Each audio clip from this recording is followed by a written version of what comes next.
Ти, какво работиш, бе? Кажи нещо. Що ќе кажеш, брат? Няма работа. От Кирил взимам 5 милиона. Ама бе, брат. Що ќе правиш? Добре, обава, супер. Важно печаляш пари, така ли? Супер работа, шо?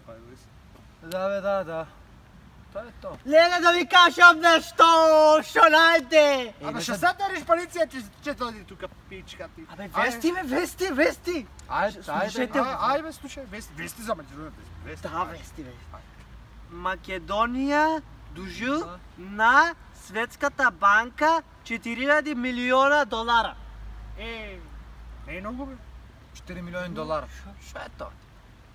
Гледай са, нали ние имаме Народна банка на Република Македония? Да, имаме, да. Наша е банката. Епа, нека ги изпечатат парите, нека го върнат дълго на денари.